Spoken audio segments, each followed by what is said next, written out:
and you'll put the thing up.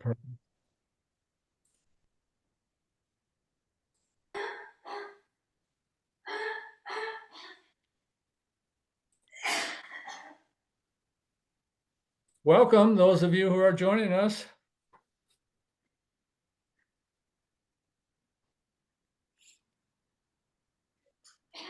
Welcome. Hi, Cindy. Hi, Helen. Hello, nice to see you, Jim, Clint, Yeah, thanks. Cindy, Lynsey, They keep on coming. Aaron. I'll stop. Helen, are you getting feedback on your TED Talk? Well, I did for the first month. I've had over 127,000 views. Oh my gosh. Yeah, Congratulations. thank you, thank you. But now it's slowed down. So, but it's okay, it's enough.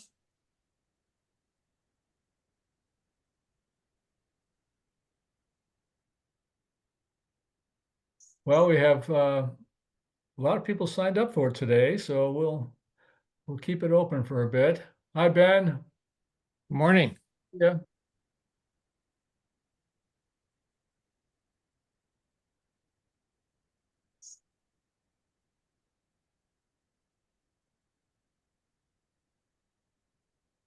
Aaron, our admin, is letting people in.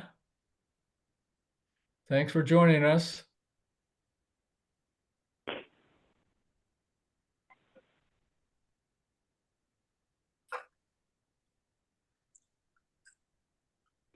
Good morning and good afternoon, everybody. We'll be starting shortly. Hi, Jim. Just want to let you know, Jim, we're giving equal time to Grandpa's United.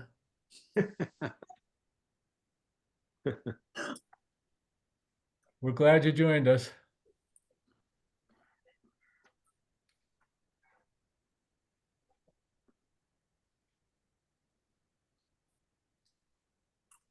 We'll give it another minute or so. Hi, Betsy. Good morning.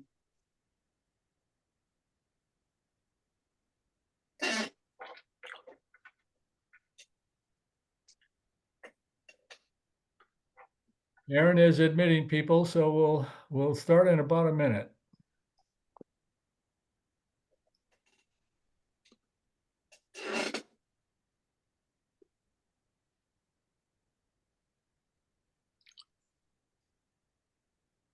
Well, so great to see familiar faces and some new faces. Got a good mix for a really interesting topic.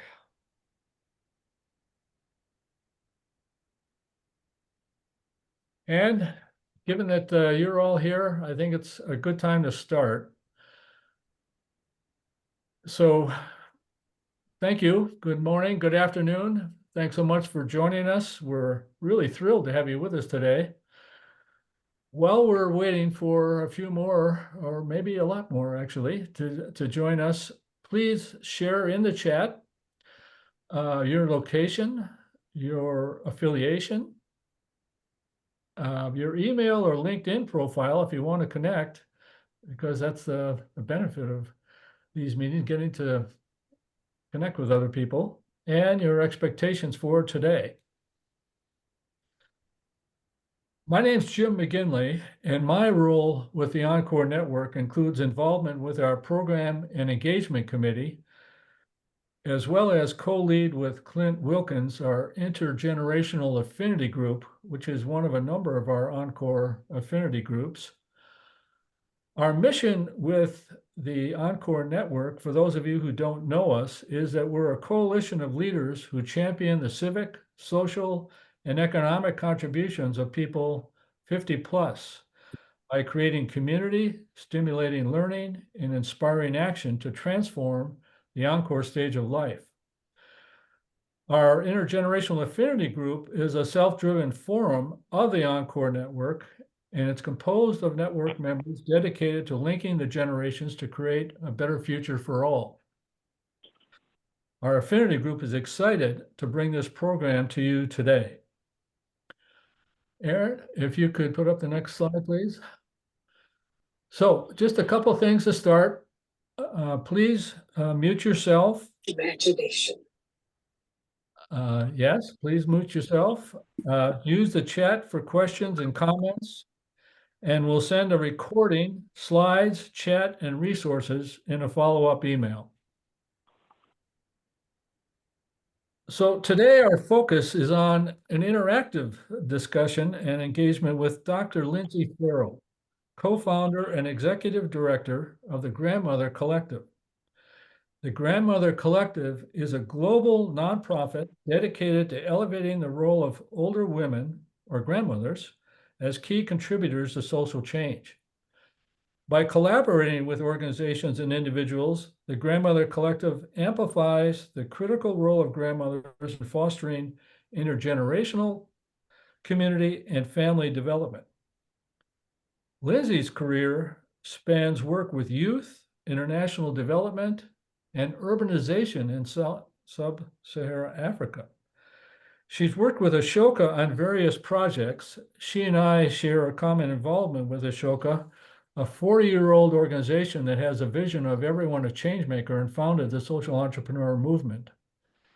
Her work with Ashoka included recently publishing Thrive Together, a change-making guide to intergenerational collaboration. She also leads global youth and elders courses. She has a PhD in cultural anthropology from Boston University. It's very timely that we're gathering today, as Grandparents' Day was last Sunday.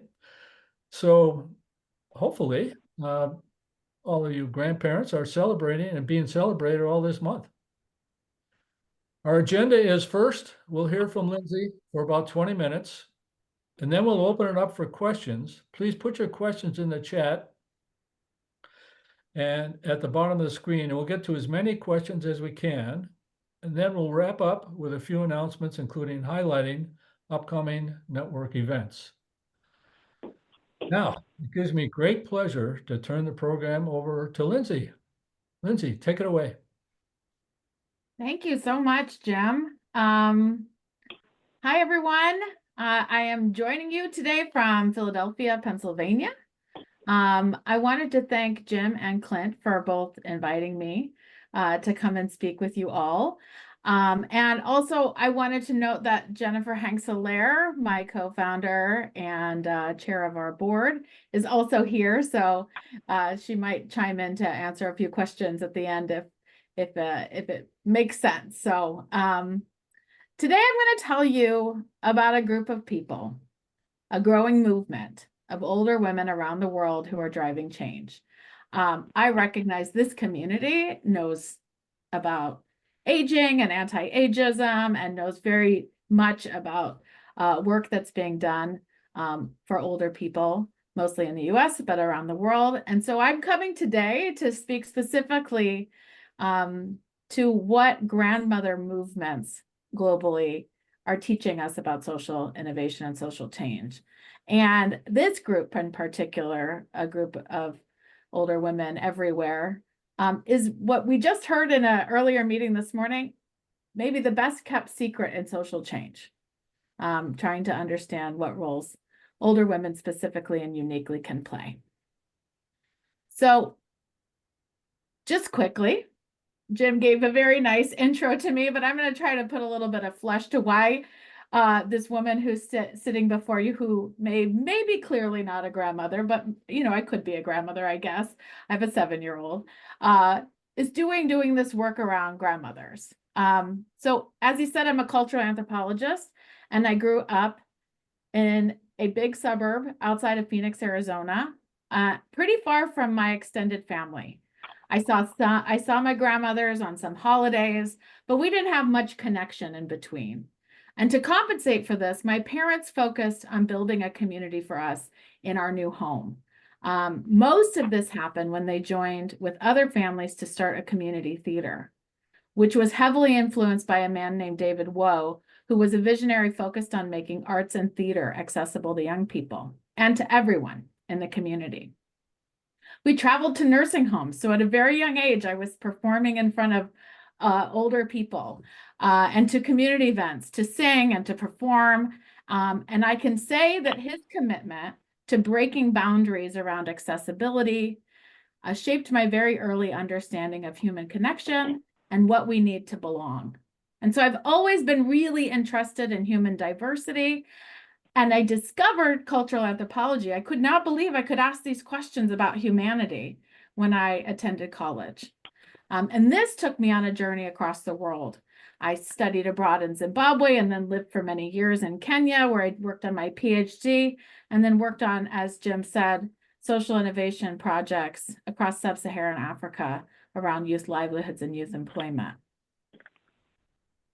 And while immersed in that work, I met Judy Abel, who happens to be an Ashoka Fellow, whose perspective on social change transformed how I was thinking about our social roles and how we can connect with each other.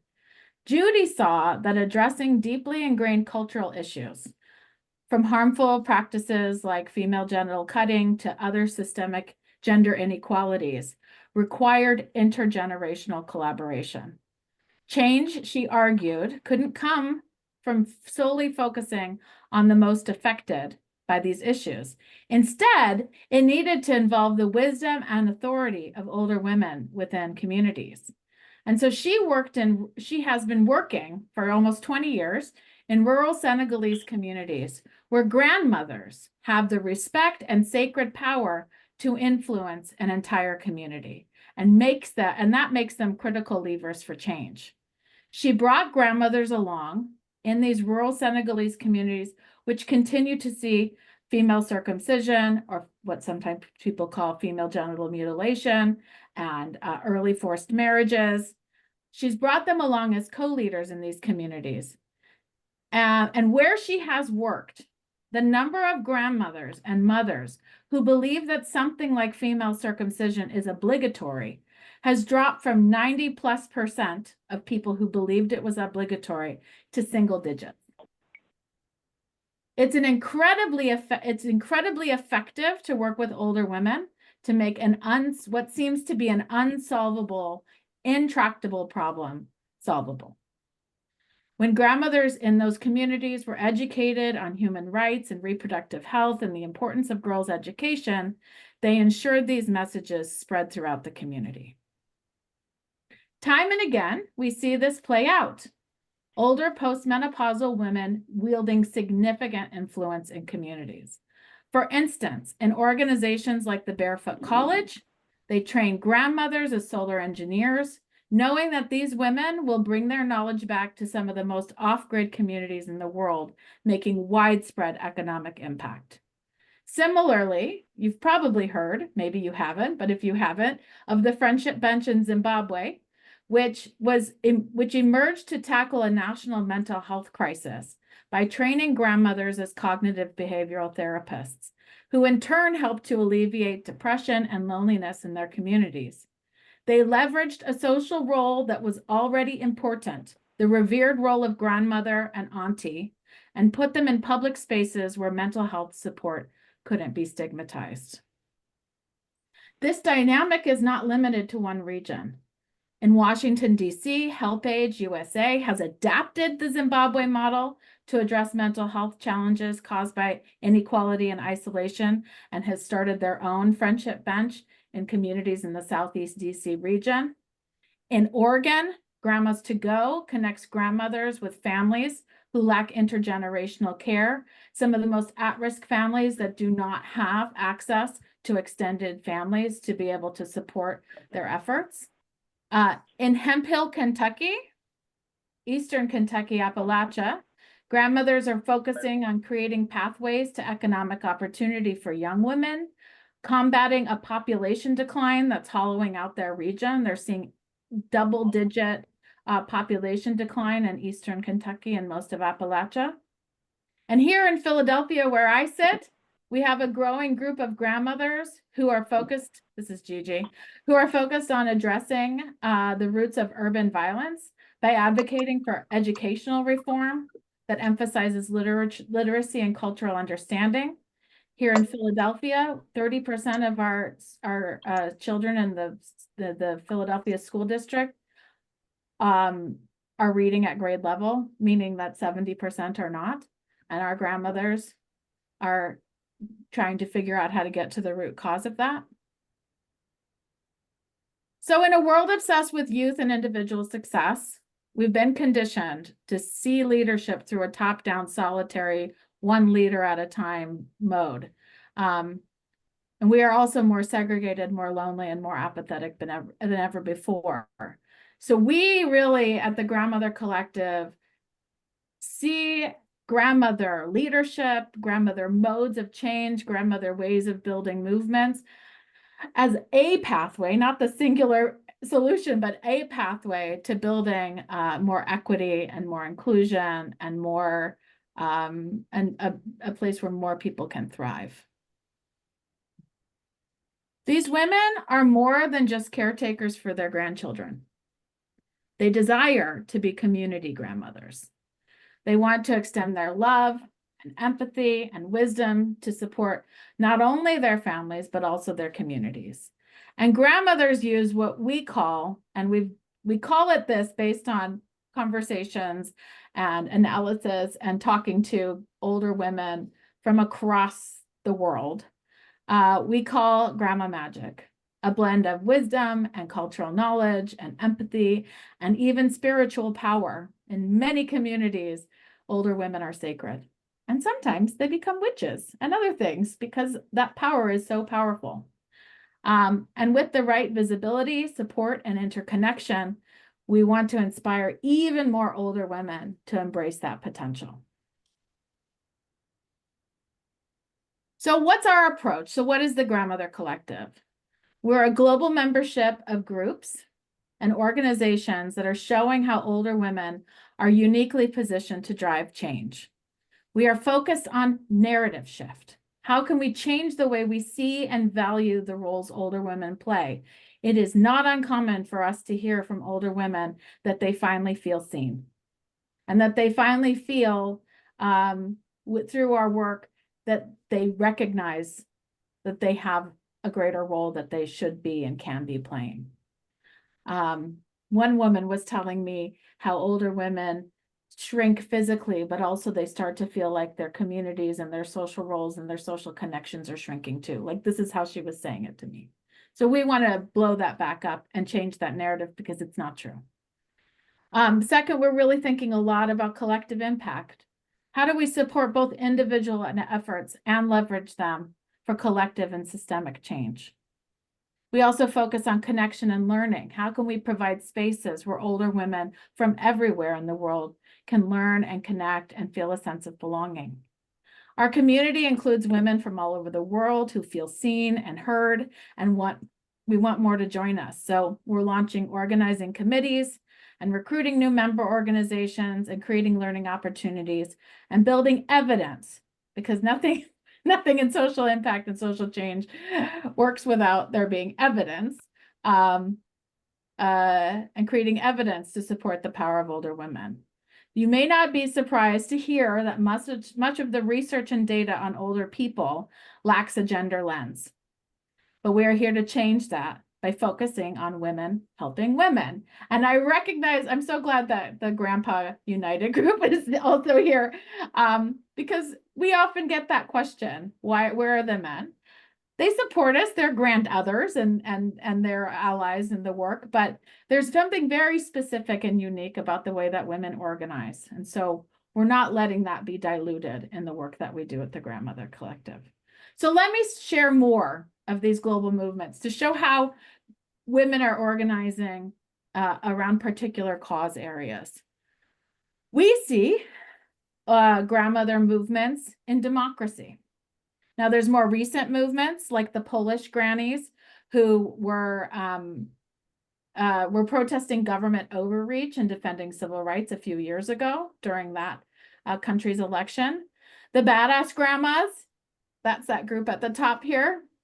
They're in North Dakota, and they actually pushed for and achieved an ethics commission in the North Dakota State Legislature in a state that's run by big oil. These are some more historical examples. The Abuelas de Plaza de Mayo, which in Argentina worked to return stolen children who were disappeared during the 76-77 military dictatorship and exists still today, supporting human rights ever since. And in 1991, grandmothers in Kenya went on a hunger strike that supported the drive towards multi-partyism, advocating actually a pivotal moment in political change in that country's democratic history. Oops, I guess I clicked on a link. Can you still see my screen? Okay. Yes. It did something funky. We have climate change, and the grandmas working for climate change, they tell us they have an urgency to do this work they've never had before. They really feel like it's important and urgent and needs to be done. So there are way more grandmothers working on climate action than I could ever put on here, but I'm giving you a few examples. 1,000 grandmas for the future generations are advocating for climate action and justice. In Canada, that's this group, GASP, Grandmothers Act to Save the Planet, brings together grandmothers to demand action on pollution and climate inaction. They just told us that they're doing and they do it in such grandmotherly ways, just so you know, like they're doing a march with strollers outside of Ottawa to fight against fossil fuels coming up on October 1st. This is Swiss grandmas. I don't know if you all saw some Swiss grandmothers had taken legal action against the government, holding them accountable for their inadequate climate policies. We also have grandmothers working in human and social rights. So GRR, Grandmothers for Reproductive Rights, has been focused on maternal health, girls' empowerment, and abortion access. Their founders envisioned a sea of grandmothers marching on Capitol Hill to agitate, they tell us, to agitate, to activate, and defends a woman's right to access key medical care. GRAN, which is this group in the middle, they're with a bunch of other organizations. GRAN is the Grandmothers Advocacy Network. It's a Canadian group advocating for the Canadian government to enact better policies in international aid.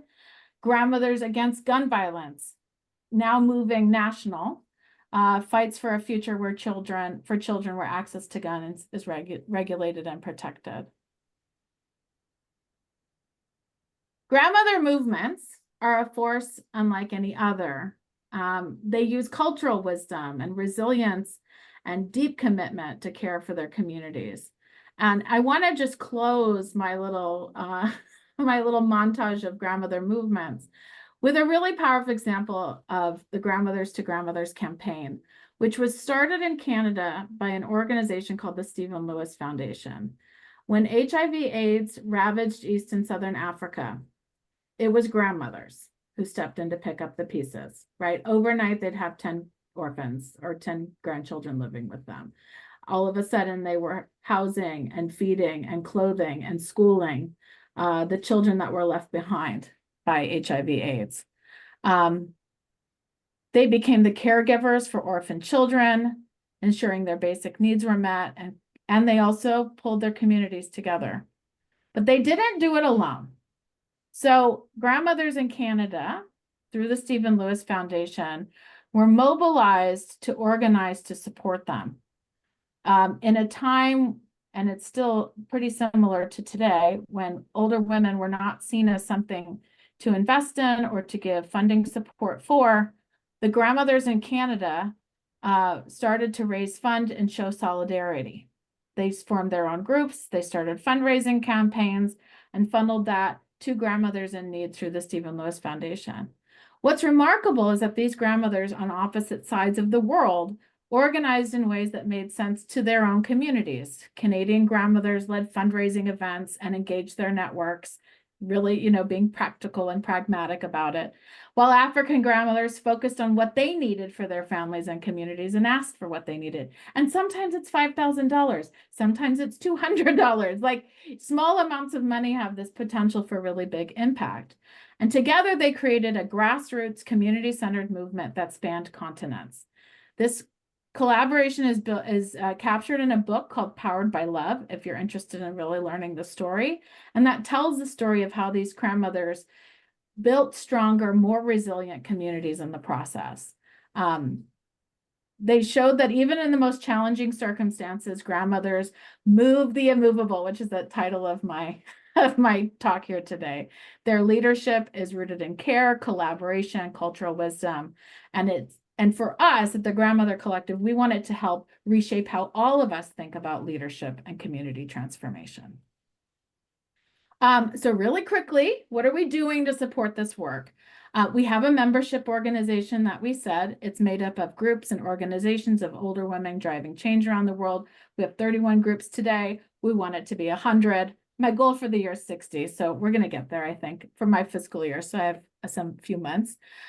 We share stories of inspiration, really focusing on changing that narrative. We help women find each other through peer exchange and community courses. Jim took one of my courses and other activities. We help to build evidence, and we focus on collaborative action. We really wouldn't it be amazing if those grandmothers working in Canada on climate change were connecting with grassroots grandmothers in places that are getting hit the most by the climate movement or by the climate crisis. And what we really are hoping is that this convenes a global movement, that the Grandmother Collective is just a hub, a place for resources and a center for people to connect, but that in fact it trickles out to communities around the world. We want to host annual or biannual conferences. We actually have a name for it. It's called Wisdom Unleashed, where grandmothers can find each other, which also helps them to support each other to address global issues and foster collaboration. And I'm repeating myself, so I'm not going to go crazy, but you could see the other kind of directions that we're going. And so Jim was laughing. He says, do you have your call to action? So yes, I have my call to action. We actually would love for you to join us to learn more. Tonight, we have an all community meeting, which is for anybody to join. It's a space to learn more about our work and how you can engage. We actually are launching today 2 committees, an outreach committee and a storytelling committee, which is helping to think about how we're going to organize to change the narrative and reach more and more spaces and places in the world. We will be hosting a panel in New York City, adjacent to the UN General Assembly meeting at the World Women's Foundation Day. It's on September 23rd. So we'll be having a conversation there and talking about older women's change making. You can also just simply sign up for our newsletter and find other ways to support us. I'm going to drop some links in the chat. And I am just totally interested to hear your thoughts and questions and anything you might want to share about these really powerful women. Thank you, Lynsey. Thanks for sharing what's going on around the world, and so much is going on around the world. As Lynsey mentioned, please put your questions in the chat. Lynsey, there is one question from Jack Williamson. Do you see that, or do you want me to? Oh yeah, give me a minute. Through a generational lens. Yeah. Did I say generation or gender? I think I said gender. You did. You did. Yeah, say okay. Yeah. So what we mean is that when you cut data around older people, a lot of the global data to really try to get us to understand what's happening to people, like what does their health look like? What does their loneliness look like? What are their indicators of well-being? A lot of the global data will literally just say 50 plus, and it will not be cut by women and men. So we really don't actually have a lot of information specific to women over 50 and the various ways in which they live across 50 to 100, right? That's like a ridiculous period of time that's not being covered. there is a group, there is a institute, an older women's health institute that just started. It's called the Women's Age Lab that just started. It's the first of its kind in Canada, which is really focused on trying to understand women's health. Up until 1992, I don't know if most of you know this, like they weren't even studying women when they were doing pharmaceuticals, right? Like medicine was never tested on women. So we have just so much to learn about the female aging experience. That's what I mean. Sorry, Helen. Yeah, thank you, Lynsey. I just wanted to reinforce one of the things that you said. So I'm in Canada, and I just wanted you to know that, so I know a lot of the people in the Stephen Lewis Foundation, they're continuing to do the work. And here in Ottawa, which isn't even connected to some of it, there is a grandmother collective. We see advertisements, you know, for book sales, for the money to go towards grandmothers in Africa. There's a lot of movement in that area, as well as climate action. So it is, you know, you've done a lot and you're bringing a lot of people together. My question really had to do with, or has to do with, how you're collecting the data and from whom, because you're absolutely right, without that data. And I also want to tell you that I visited with Paula Rochon at the Women's Age Lab. Oh, good. Yeah, just recently.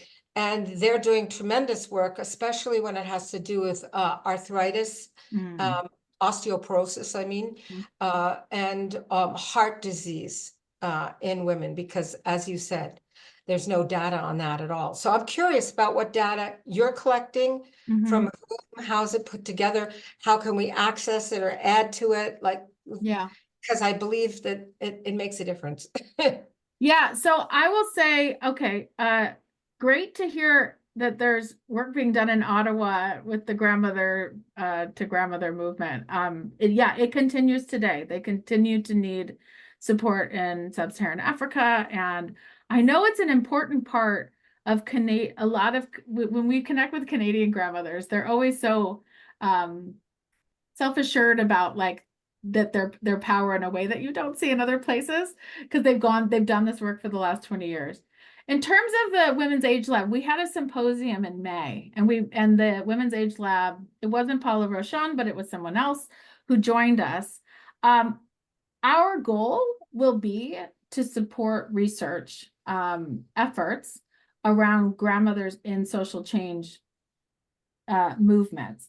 What we have done so far is collect it only from our members. So the data, it's still very limited. We're still trying to even figure out what are the right questions to be asking and how do we measure the impact of a grandmother's role.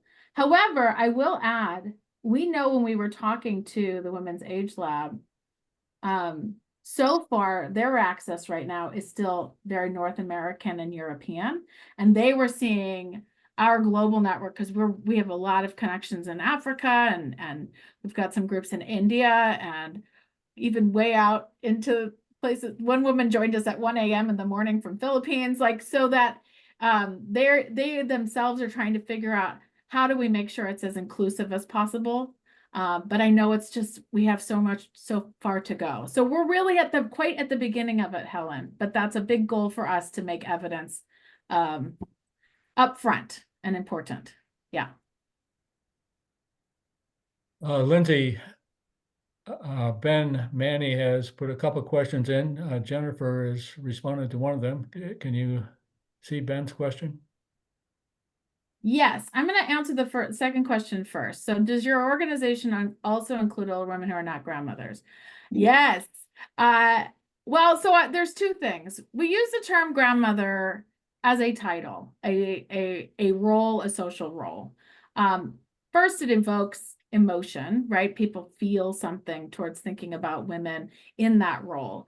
And women who are part of the Grandmother Collective and part of organizations that are part of the Grandmother Collective often see the title as not something just that relates to just having children or like children of their children, but as a community role. So that's why we've maintained it, even though obviously there continues to be women who did not have children. They're playing auntie roles. They might not even have an auntie role, but they still feel a responsibility and a drive towards being in community and playing a leadership role. In Canada, Helen knows this, maybe she knows, the grandmothers in the Grandmothers to Grandmothers campaign started to call themselves grand others, and that could also include men or non-binary members of the community that saw themselves as grand others. Sometimes we use the word elder women or older women. And these terms, because of our youth-focused world, are fraught. They are, sometimes people feel very like they don't want to be associated with being older. They'll say, don't call me an older woman. And so we have to like kind of navigate that. And it kind of, everybody lands on their own term for themselves. But the umbrella of grandmother tends to resonate with the most amount of people. And then your second question, any thought what it means for a younger generation to thrive and how to assess improvement in a generation's ability to thrive? Well, I tend to use metrics when it comes to thriving that relate to well-being. Things like a feeling of belonging, things like a feeling of connectedness, things like a feeling of you have enough to eat, and you have enough to, you have somewhere to sleep, and you feel secure, that there's issues of measures to security.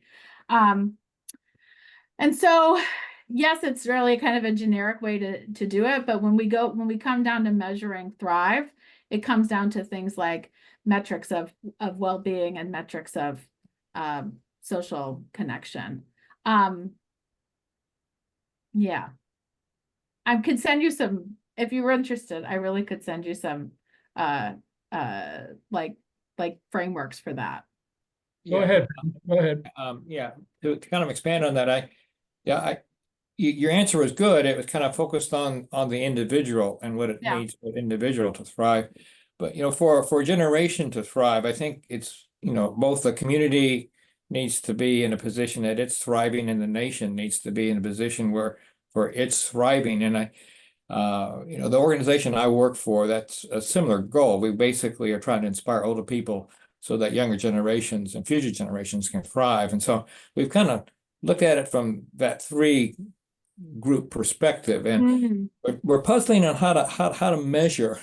I thought maybe some of your study in culture and anthropology, you looked at prior generations that naturally stood out as ones that were nurturing thriving. Yeah.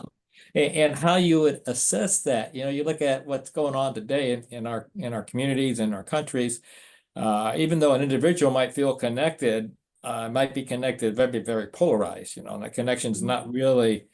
It's okay for the individual, but then the community and the nation, maybe are having some issues. And I was interested. I'm trying to collect data on people who are interested in that, and you clearly are, and metrics that we could use also to kind of assess. We have a bunch of programs too, and we want to assess what kind of impact they're having.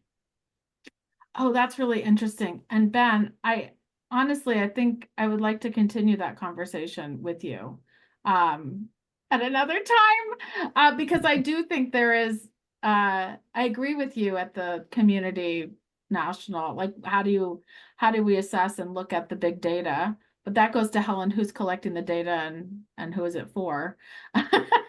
When it comes to big data, you start going, am I just going to use this like survey that was done by, I don't know, Ipsos or whoever is doing it?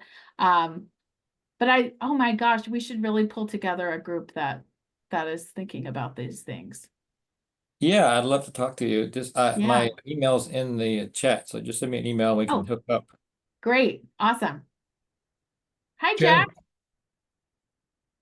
Is it okay, Jim, if I just call Okay. it? Is it okay, jump in? Go for it. Okay. I'm piggybacking with Ben, and I'd like to talk to you more, Ben, too. It seems to me if we have data, where does it go and how do we use it? How do we basically scale it? And it seems to me data without story is sort of useless. And I'm curious how you're collecting and exporting stories Hmm. with modern technology? Well, this is great timing. So I have a bunch of women who are storytellers. We have so many authors in our group and writers and things like that. So I have one woman who is singularly focused on supporting an oral storytelling project. She keeps calling it the butterfly, which is a take on the moth story hour. It's like, maybe it's the butterfly hour, where we really are teaching storytelling and encouraging storytelling of older women. And That how is, are you exporting that? How are you getting it well, out? we don't know yet, but I think it'll be through live. It'll be right now what we've decided is that we're going to do through live sessions. I mean, right now I've been interviewing women from what was at the beginning, an oral storytelling project for myself, like an oral history project. We have a podcast called the Grandma Magic Podcast. So that, first off, we send that out into the world through YouTube and transcripts and out into just podcast world. But the oral project, we're seeing it as a potential like live session so that it's a chance for community building and community connection, so that we hit a couple birds in one stone, a couple birds with one stone.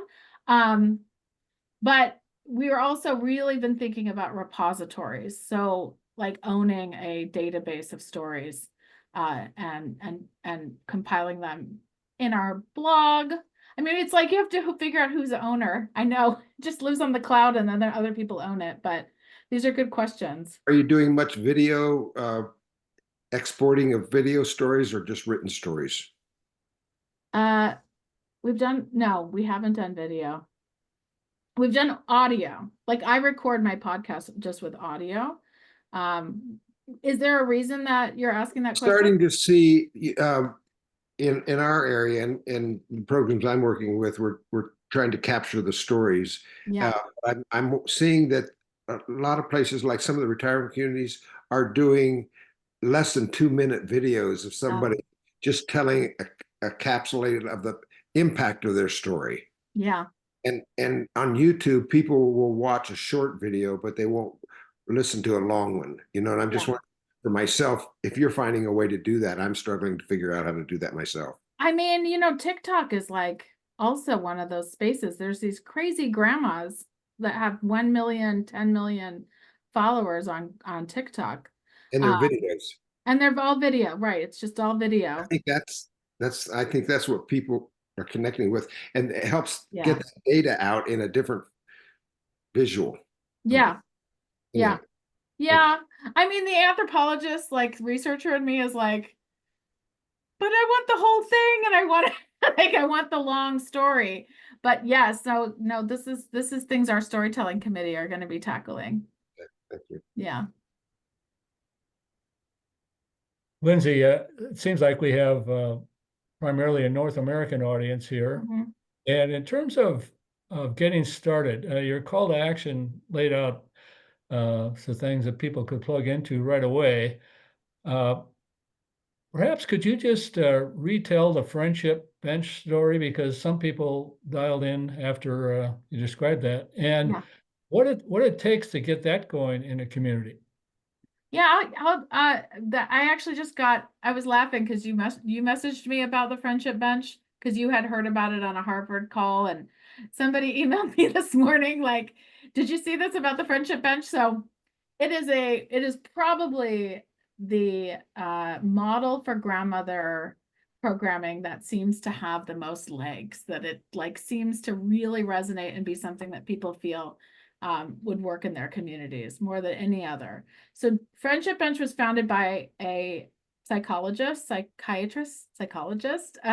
Dixon Chibanda, who was approached by the government of Zimbabwe to help during a national mental health crisis. And I don't know if you guys remember when there were, 10 million Zimbabwe dollar hyperinflation things happening back in like the 2010 era period. And that led to a lot of young people. Zimbabwe is actually a really highly educated country, and a lot of their young people found themselves in a total economic crisis. They were crossing the border into South Africa, they were migrating to other places, and the country itself was really seeing really high levels of suicide, high levels of depression. And it also is a country that just did not have the resources in terms of actual therapists, licensed mental health professionals. It's highly stigmatized in many communities around the world to admit you have a mental health problem, especially and we see this a lot, especially in communal cultures, cultures where you sort of aren't supposed to think as much about your individual self as you are to be, you know, part of your community. And so Dixon, as he came up with a solution, realized that there were existing in these communities with people with resilience already that had lived through many things, including the independence of their country. If you're a grandmother in Zimbabwe, you were probably there before independence, which was 40 years ago. So you're probably pretty mentally resilient already.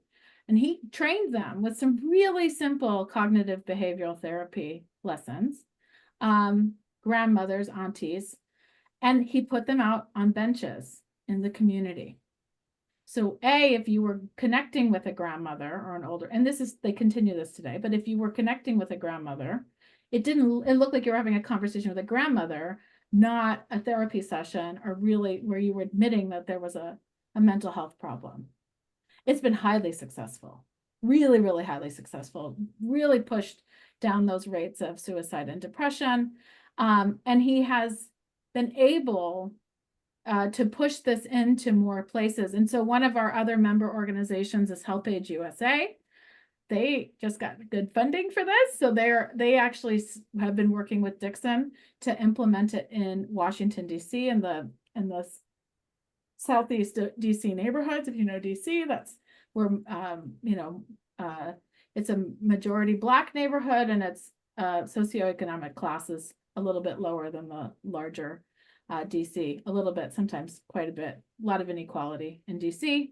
And so they have brought the Friendship Bench model to those communities, really recognizing that some of the same things resonated. It's highly stigmatized to think about mental health in that community. They do have a culture of people sort of looking out for each other and connecting with people in their neighborhoods. It's really neighborhood heavy and rooted, like long history of rooted community connection. And so they piloted it last year, and they're continuing to recruit and grow the project this year. And so Dixon is willing and open to do that kind of initial training, and he's already sort of adapted it to the US market. But we also see a lot of organizations do similar things. One of our grandmother organizations was really just thinking, what we need more than anything is to teach our grandmothers to listen. So they did a listening training just to teach them how to actually listen, because the stereotype is that, you know, older people they come in with ideas and they are not good listeners and And so that's just been a key part of them thinking about how to do something similar to a friendship bench without going all the way towards kind of accrediting or certifying older people. Thank you. Can you just elaborate on the last statement? When you say all the way, what kind of commitment are grandmothers having to make to be, I guess you said, certified? Well, so my understanding is that if you go through the Dixon process, then you're partnering with him to adapt it to a local thing. I mean, I think I haven't seen anybody.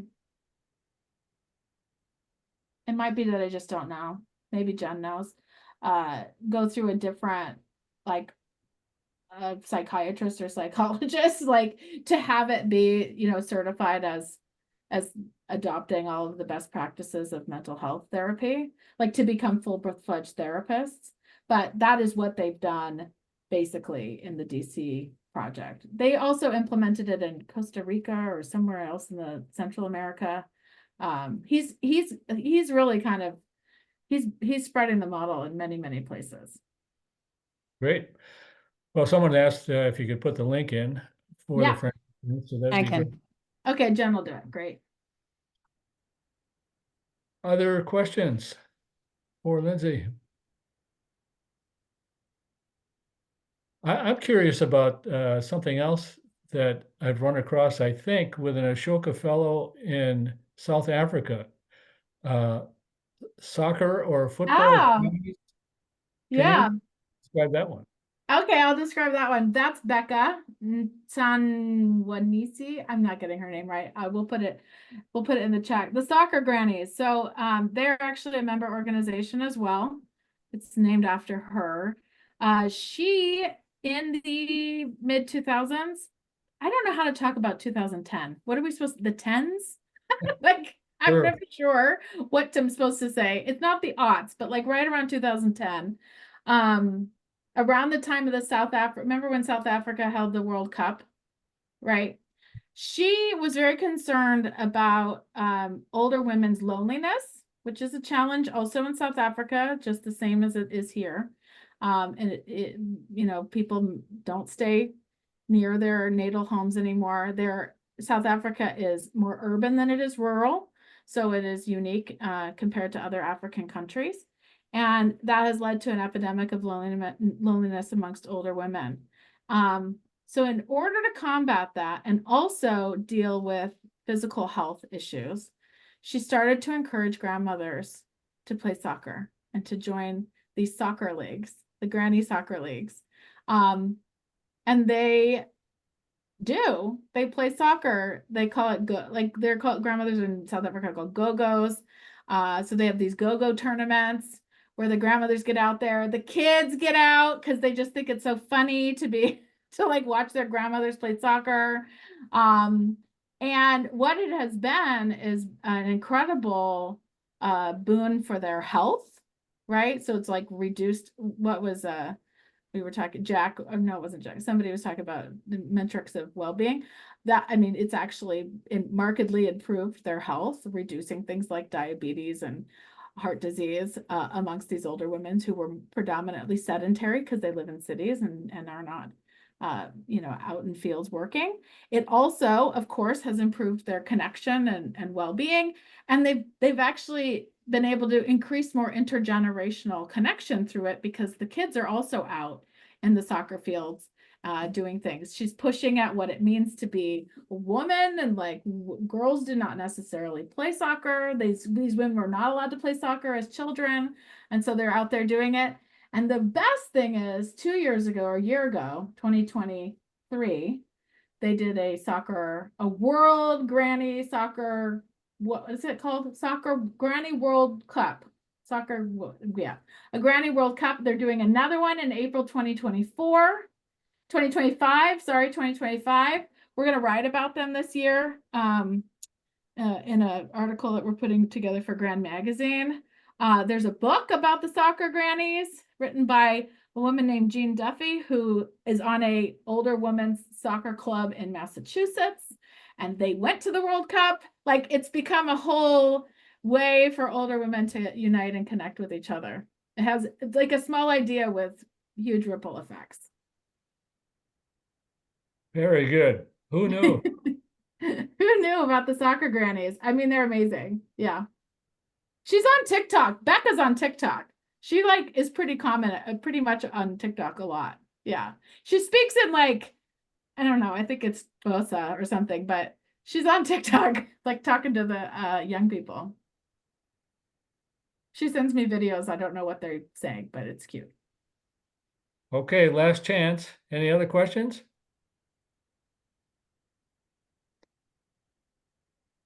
All right, we'll wrap up.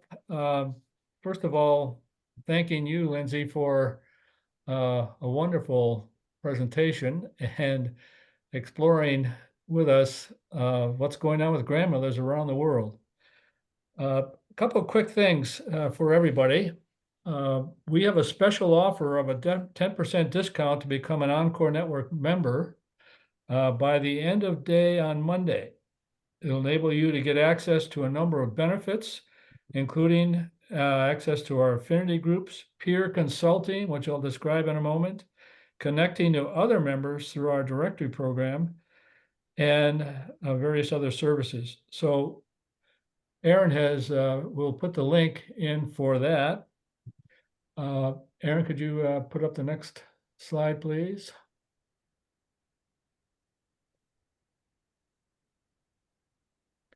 Peer consulting is a member benefit that provides a client the chance to bring to a small team of member consultants an issue or opportunity that will provide fresh eyes and ears on a topic that you'd bring to the table. Our newsletters have more information, including an application, or you can contact me, and Aaron will put my email address in the chat. And I'll be ready for the next slide. We have another Encore Network session coming up on September 18th from 12 to 1:30, becoming a high-impact solopreneur. Maybe you're unfamiliar with that term, or maybe you want to learn more. Well, here's the place to do it. You'll learn from stories and experiences of our expert panel and have an opportunity to interact with them. You can learn more and register at our Encore Network website. And I'm keeping busy with Erin, asking her to put the link in the chat for this opportunity. And also, while she's doing that, for those of you who are involved or interested in our intergenerational activities, our next Intergenerational Affinity Group meeting is Tuesday, October 8th at 12:30 Eastern Time. Our presenter is a recent college graduate, Isaac Carrasco Cortez, who is entering the second year of his fellowship with AmeriCorps. He's now working with the city of Boston in their Elder Affairs Department, and his focus is on digital literacy. The title of his presentation is, "Why is a young adult so eager to grow old?" He's a really impressive young man. So if you can put the link in for that also in the chat, that would be great, Aaron. And you can see on the chart just a couple of thoughts for follow-up. We will send out an email in a few days, recording of this meeting, slides and other resources, the discount membership information, including a membership number to use. And feel free to pass this along to others. And Aaron, could you put up the poll? We have a one-question poll where we'd appreciate your feedback.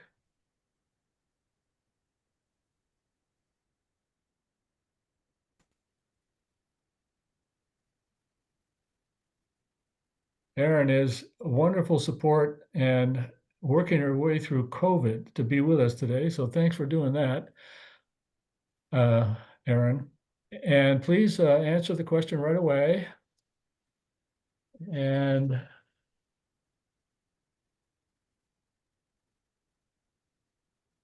Erin, perhaps you could just show the summary. Looks very positive.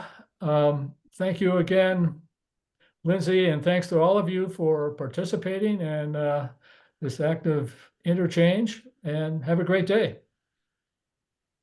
Thank you. Thank you.